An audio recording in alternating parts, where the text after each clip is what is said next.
लाडो राजकुमारी रे, मैं बुलबुल भर बात पिटारी लाडो राजकुमारी रे। उड़ जाऊं एक दिन परदेसा, छोड़ बबुल रे गलिया रे, छोड़ बबुल रे गलिया रे।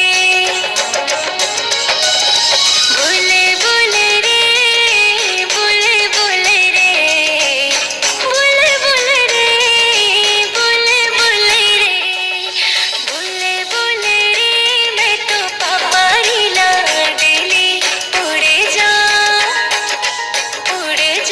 एक दिन परदेशा, उड़ जाऊं एक दिन परदेशा। बोले बोले रे, मैं तो पापा री लाडली। उड़ जाऊं एक दिन परदेशा, उड़ जाऊं एक दिन परदेशा।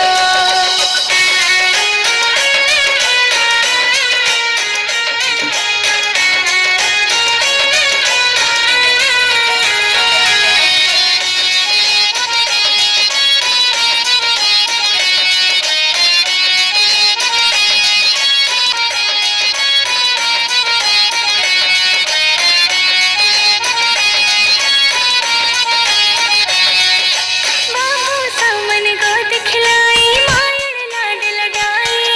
बाबू सामन गोद खिलाई, मायड़ लाड लडाई। दुनिया रो दस्तूर निराड़ो, पल में होई पराई। दुनिया रो दस्तूर निराड़ो, पल में होई पराई। आवेली सही तुम्हारी याद तो भारी हो, आवेली सही तुम्हारी याद तो भारी। छोड़ जाऊं मैं गुड्डा गुड़िया ने, उड़ जाऊं एक दिन परदेशा। बोल बोल रे, मैं तो मम्मी री लाडली।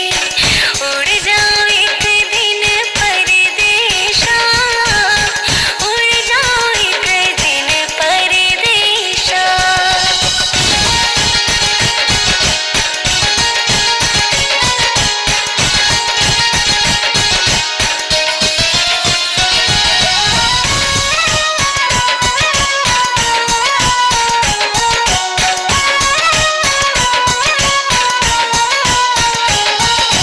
भाई सारी छोड़ कलाई, सासरी मैं जाऊं। भाई सारी छोड़ कलाई, सासरी मैं जाऊं। विदा करे मन कुटुंब कबीलों, नैना नीर बहाऊं। विदा करे मन कुटुंब